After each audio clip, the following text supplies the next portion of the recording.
नमस्ते एवरीवन। मेरा नाम डीके वर्मा है और आप लोग देख रहे हैं एनसीईटी आईटेप 07। आज हम लोग पढ़ने वाले हैं ग्रेडियंट के बारे में। पहले ग्रेडियंट जानने से पहले आप लोगों को स्केलर फंक्शंस को जानना पड़ेगा, क्योंकि ग्रेडियंट जो होता है वो केवल स्केलर फंक्शंस पे ही अप्लाई होता है। हम जैसे बताते हैं स्केलर फंक्शंस क्या होता है। जैसे कोई फंक्शन है जो एक्स वाई जेड टर्म में, अगर हम इसकी वैल्यू फिक्स कर देते हैं तो अगर हम एक्स वाई जेड की वैल्यू फिक्स कर देते हैं तो वैल्यू जो ये फंक्शंस की वैल्यू आएगी वो हम लोगों को एक कांस्टेंट फंक्शन आएगी। जैसे इसको हम फंक्शंस को क्या ले सकते हैं, जैसे मान लीजिए हमने एक्स स्क्वायर लिया प्लस वाई प्लस जेड ले लिया, तो अगर हम एक्स वाई जेड को 1 1 1 फिक्स कर दे रहे हैं तो यहाँ पे इसकी वैल्यू हम लोगों को 3 मिलती है। तो ऐसे ही जो स्केलर फंक्शंस होते हैं उनमें अगर हम एक्स वाई जेड की वैल्यू अगर फिक्स कर दें तो वो एक हमें कांस्टेंट मिलता है, उसको हम लोग क्या बोलते हैं, स्केलर फंक्शन बोलते हैं। अब ग्रेडियंट जो होता है वो केवल स्केलर फंक्शंस पे अप्लाई होता है, और जो ग्रेडियंट मिलता है हम लोगों को स्केलर फंक्शंस का वो एक वेक्टर फंक्शन होता है। चलिए देखते हैं। अब हम जानते हैं डेल ऑपरेटर। इसको हम लोग बोलते हैं डेल ऑपरेटर या नाबला ऑपरेटर बोलते हैं इसको। डेल ऑपरेटर या नाबला ऑपरेटर बोलते हैं। इसकी वैल्यू क्या होती है डेल ऑपरेटर की? Del upon del x i cap plus del upon del y j cap plus del upon del z k cap, ये इसकी वैल्यू होती है डेल ऑपरेटर की।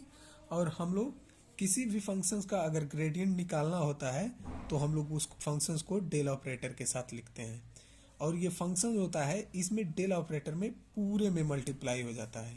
तो हम लोग अगर ग्रेडियंट निकालेंगे, ग्रेडियंट ऑफ एफ जो कि एक स्केलर फंक्शन है और ये एक्स वाई जेड के टर्म में रहेगा, तो हम लोग इसको लिखेंगे del upon del x f i cap. ये पूरे में मल्टीप्लाई होगा, इसमें भी और इसमें भी, आई कैप में भी, जे कैप में भी और के कैप में भी। तो plus del upon del y f j cap plus del upon del z f k cap, ये हो जाता है हम लोगों का ग्रेडियंट ऑफ ए फंक्शन। अब एक बहुत ही इंपॉर्टेंट चीज़ है कि अगर हम ये स्केलर फंक्शन होता है, स्केलर फंक्शंस का ही हम लोग ग्रेडियंट निकालते हैं। अगर हम किसी भी फंक्शंस का ग्रेडियंट निकालते हैं तो हम लोगों को क्या मिलता है, एक वेक्टर फंक्शन मिलता है। ये देखिए ये वेक्टर है, आई कैप में है, जे कैप में है, के कैप में है, ये वेक्टर मिल रहा है हम लोगों को। तो हम लोग क्या लिखेंगे, gradient of a scalar function gives us A vector function. हम लोगों को ग्रेडियंट किसी भी स्केलर फंक्शन का एक वेक्टर फंक्शन देता है। तो चलिए अब हम लोग एक सवाल लेते हैं। जैसे हमें निकालना है जैसे हमसे पूछ लिया ये क्वेश्चन कि find the gradient of r, find the gradient of r. तो आप लोग जानते हैं आर क्या होता है, आर होता है under root x square plus y square plus z square. R एक पोजीशन वेक्टर होता है और ये इस पे वेक्टर नहीं लगा है तो इसलिए ये मैग्नीट्यूड होता है। तो मैग्नीट्यूड का हम लोग लिखते हैं अंडर रूट आर स्क्वायर। तो इसको हम लोग ऐसे भी लिख सकते हैं, अंडर रूट हटा के x square plus y square plus z square, और ये अंडर रूट हटाएंगे तो ये पावर में आ जाएगा 1/2। ठीक है, अब हम लोग और आगे चलते हैं। अब हम इसका ग्रेडियंट निकालना है तो हम लोग ग्रेडियंट निकालते हैं। इसका ग्रेडियंट ऑफ आर ऐसे लिखेंगे हम लोग, equal to del upon del x, r की जगह पे हम इसको लिखेंगे। ठीक है, एक्स स्क्वायर नहीं, पहले आर ही लिख लेते हैं ताकि आप लोगों को अच्छे से समझ में आए। Del upon del x r i cap plus del upon del y r j cap plus del upon del z r k cap. अब हम आर की वैल्यू ये जो है इसमें पुट करते हैं एक्स वाई जेड के टर्म में जो है, तो यहाँ पे आ जाएगा del upon del x x square plus y square plus z square to the power 1/2 i cap plus del upon del y, same ही आएगा इधर भी और आगे भी। तो हम लोग क्या करेंगे, एक टर्म को लेके, जैसे ये एक टर्म लेके हम लोग इसको हम लोग सॉल्व करते हैं। अब बाकी सिमिलरिटी मिलेगी इन दोनों टर्म में भी, डेल अपॉन डेल वाई में भी और डेल अपॉन डेल जेड में भी। तो हम लोग पहले एक टर्म को सॉल्व करते हैं, तो इसका ग्रेडियंट निकालेंगे।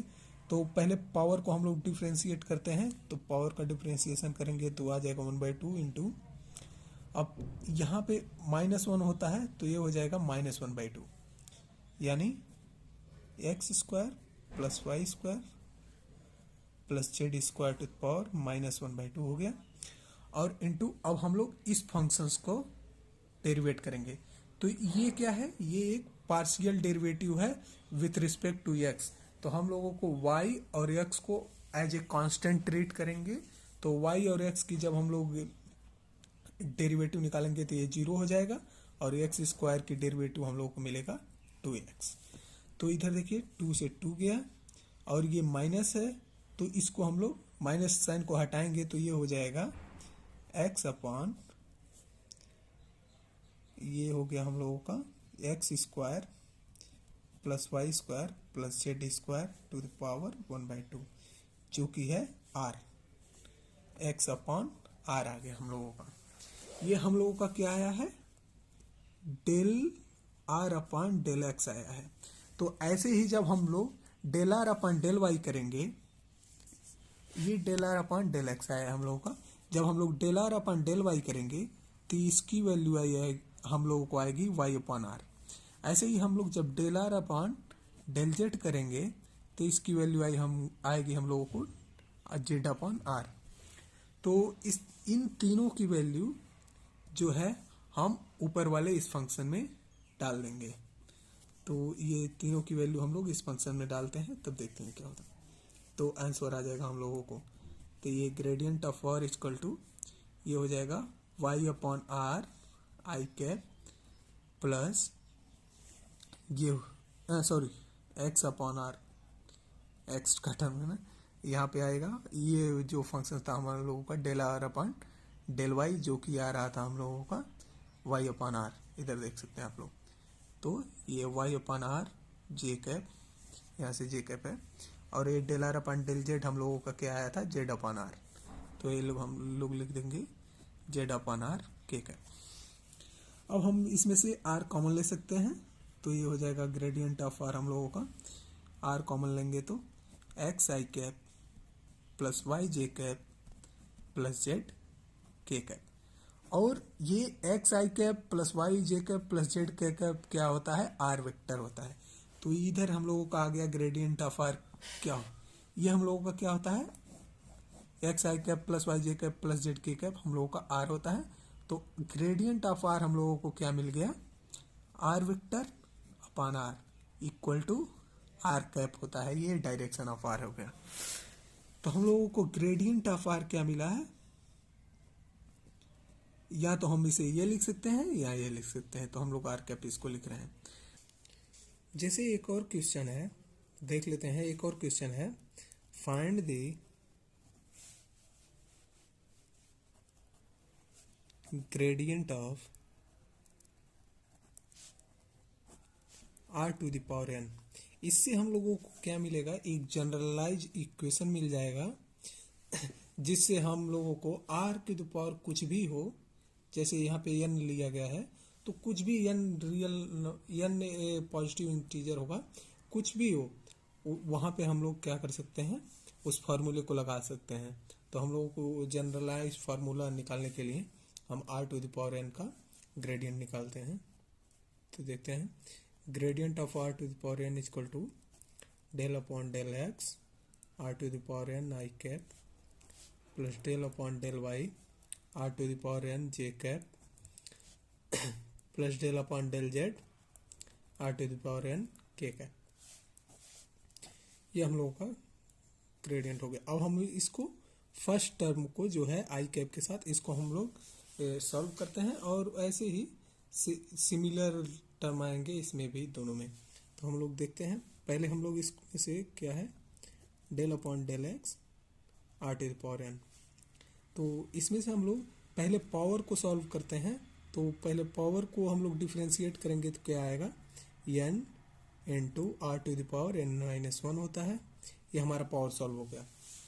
अब पावर सॉल्व करने के बाद हम लोग इसको सॉल्व करते हैं, ये फंक्शन को। तो अब आर का हमने पिछले क्वेश्चन में हमने देख लिया था कि del r upon del x equal to x upon r आ रहा था, और del r upon del y equal to y upon r आ रहा था, और del r upon del z equal to z upon r आ रहा था। तो हम लोग वहां से इसका जब निकालेंगे del r upon del x का, तो ये आ जाएगा एक्स अपॉन आर। तो ऐसे ही हम लोग जब y का निकालेंगे,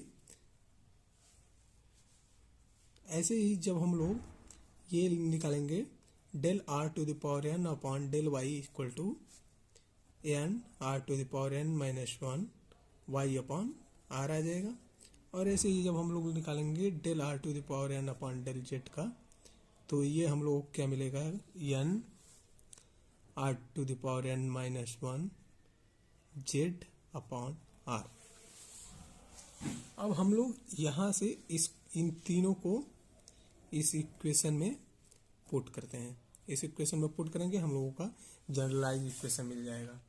पुट करके देखते हैं क्या होता है, क्या मिलता है हमको। R to the power n equal to n r to the power n minus one x upon r i cap plus n r to the power n minus one y upon r j cap plus n r to the power n minus one z upon r k cap. ये हो गया हम लोगों का। अब हम लोग इसमें से ये n r to the power n minus one upon r हम लोग कॉमन ले सकते हैं। तो क्या आ जाएगा, n r to the power n minus one, और ये अपॉन आर है, तो ये आर को हम लोग ऊपर मतलब इसमें डिवाइड करेंगे तो माइनस वन और हो जाएगा, तो एन माइनस टू हो जाएगा ये। और ये हो जाएगा हम लोगों का x i cap plus y j cap plus z k cap. ये हो जाएगा हम लोगों का n r to the power n minus two into ये क्या है हम लोगों का, ये हम लोगों का है आर वेक्टर। ये हो जाएगा आर वेक्टर। तो हम लोगों का क्या ये जनरलाइज इक्वेशन आया कि gradient of r to the power n equal to n r to the power n minus two into r vector. ये इम्पोर्टेंट है, आप लोगों को आ सकता है, ये अधिकतर ऐसा आएगा आप लोगों को वो मल्टीपल चॉइस क्वेश्चन में, उसमें आपको देखने को ऐसा मिल सकता है। तो इसे आप लोग याद कर लीजिएगा। जैसे हम लोग आपको बता दें कि आर टू द पावर 10 दे देगा और पूछेगा कि find gradient of r to the power 10। अब gradient of r to the power 10 आपसे पूछ लेगा, तो आप लोग क्या करेंगे, इसको ऐसे डिफरेंशिएट करेंगे और फिर आप लोगों को टाइम लगेगा। तो अगर आप लोगों को ये फार्मूला याद है, तो एन की जगह पे क्या है हम लोगों का, एन इक्वल टू यहाँ पे 10 दिया हुआ है। या सॉल्व करते हैं इसको, एन की जगह पे हम लोगों का 10 दिया है, तो हम लोग क्या लिख सकते हैं, n into r to the power n minus two r vector. तो इसको हम लिख सकते हैं क्या, 10 into r to the power 10 minus two into r vector. क्या हो जाएगा ये, 10 into r to the power 8 into r vector. ये हमारा आंसर आ गया। तो ऐसे ही आप लोगों को क्वेश्चन आ सकते हैं। और लास्ट में हम आपको एक क्वेश्चन दे रहे हैं कि ई टू द पावर आर का आप ग्रेडियंट निकालिए। क्वेश्चन है, क्वेश्चन दे रहा हूं आप लोगों को कि find the gradient of e to the power r. आप लोग अभी e to the power r का सॉल्व कीजिएगा।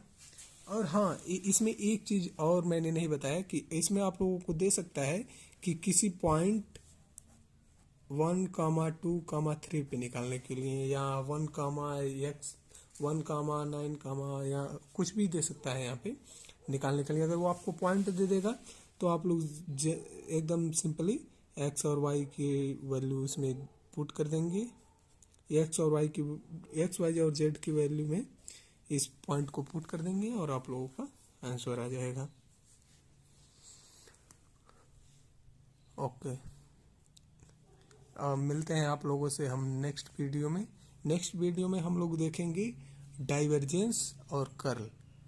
डाइवर्जेंस और कर्ल, ग्रेडियंट हम लोगों ने देख लिया है। डाइवर्जेंस और कर्ल भी ये डेल ऑपरेटर से ही डेल ऑपरेटर से ही ऑपरेट होते हैं। थोड़ा सा ओवरव्यू दे रहा हूँ इसी में।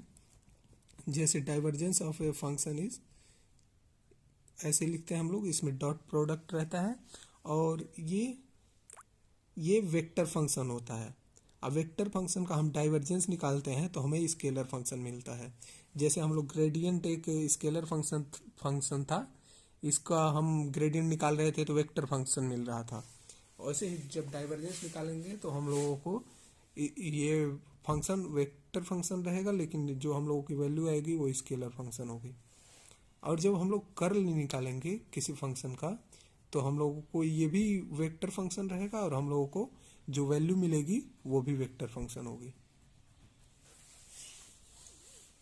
तो thank you everyone for watching this video and please support me and like and subscribe. हाँ, आप लोगों के अगर कोई डाउट हो तो प्लीज़ कमेंट ज़रूर करें, और किसी टॉपिक पे आप लोग वीडियो चाहते हो तो बताइएगा कमेंट में। Thank you everyone once again, and please subscribe my channel.